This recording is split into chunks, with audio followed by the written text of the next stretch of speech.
Assalamualaikum warahmatullahi wabarakatuh.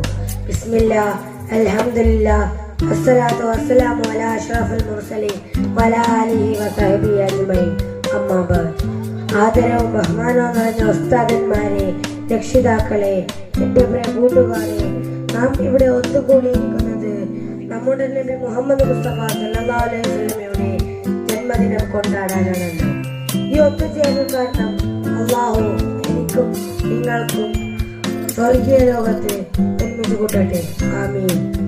അസ്സലാത്തു Allen നബി അസ്സലാമു അലാ റസൂൽ അശ്ശഫീഉ അബ്ദായി അലാ ബിൽ അറബി അൻദതലു ബൈനനാ ഫിൽ കവാകിബി കൽബുദു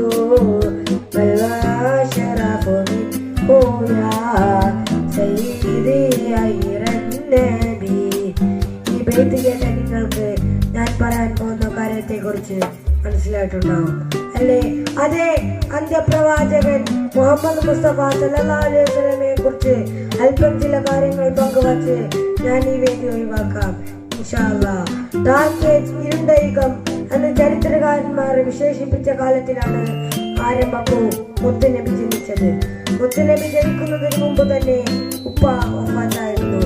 6 വയസ്സായപ്പോൾ ഉമ്മയും വഫാത്തായി. ഉമ്മയും ഉപ്പയും ഇല്ലാതെ യതീമായിട്ടാണ് മുത്തുനബി തങ്ങൾ വളർന്നത്. നാം യതീം മക്കളെ സ്നേഹിക്കണം, അവർക്ക് വേണ്ട സഹായങ്ങൾ ചെയ്തു കൊടുക്കുന്നു. മനുഷ്യരോട് മാത്രമല്ല നബി സല്ലല്ലാഹു അലൈഹി വസല്ലം കരുണ കാണിച്ചത്, പക്ഷികളോടും മൃഗങ്ങളോടും ജാലങ്ങളോടും പ്രകൃതിയോടും കരുണ കാണിച്ചു.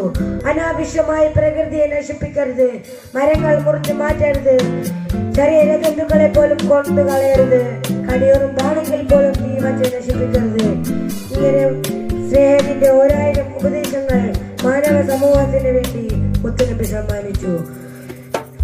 ശത്രുക്കളെ പോലും മുത്തുനബി തങ്ങൾ സ്നേഹിച്ചു. ഇങ്ങനെയുള്ള നബിയെ സ്നേഹിക്കാനും പിൻപറ്റി ജീവിക്കാനും അല്ലാഹു തആല എനിക്കും നിങ്ങൾക്കും തൗഫീഖ് നൽകട്ടെ. ആമീൻ. ഇത്രയും പറഞ്ഞുകൊണ്ട് ഞാൻ എന്റെ കൊച്ചു പ്രസംഗം ഇവിടെ നിർത്തുന്നു. അൽഹംദുലില്ലാഹി. അസ്സലാമു അലൈക്കും വറഹ്മത്തുള്ളാഹി വബറകാതുഹു. ഇതോടെ